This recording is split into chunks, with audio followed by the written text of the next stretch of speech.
கடற்கரையோரம் ஜோடியாக அனாதையாக நின்ற சைக்கிள்கள் மற்றும் பேக். புத்தாண்டு தினத்தில் ஜோடியாக சென்ற ஒரே கல்லூரி மாணவ மாணவிக்கு நேர்ந்த அதிர்ச்சி.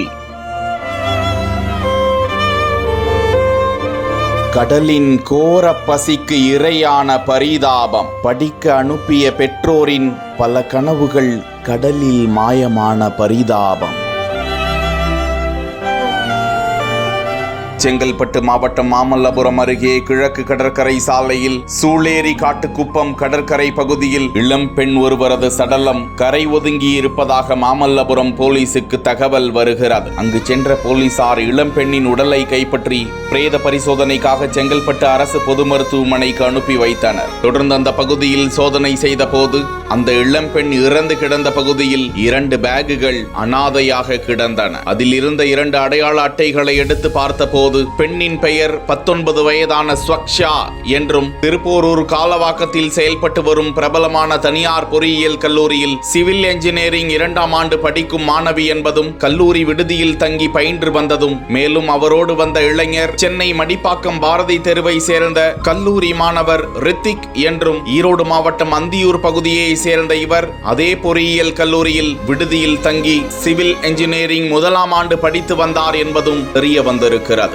இருவரும் கடந்த 1 வருடமாக நட்பாக பழகி வந்ததாக கூறப்படுகிறது.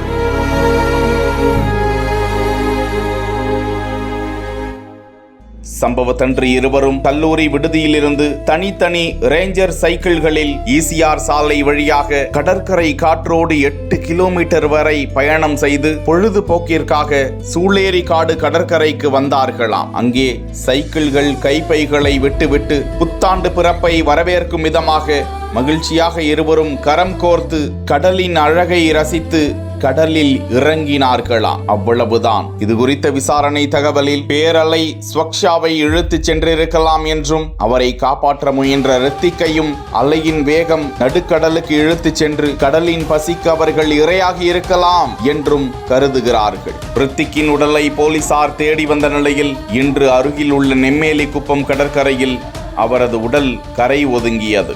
Mamallapuram police sub inspector Thirunavukkarasu மற்றும் போலீசார் அழுகிய நிலையில் கிடந்த மாணவரின் உடலை கைப்பற்றி செங்கல்பட்டு அரசு மருத்துவமனைக்கு அனுப்பி வைத்து இதுகுறித்து வழக்கு பதிவு செய்து விசாரித்து வருகிறார்கள்.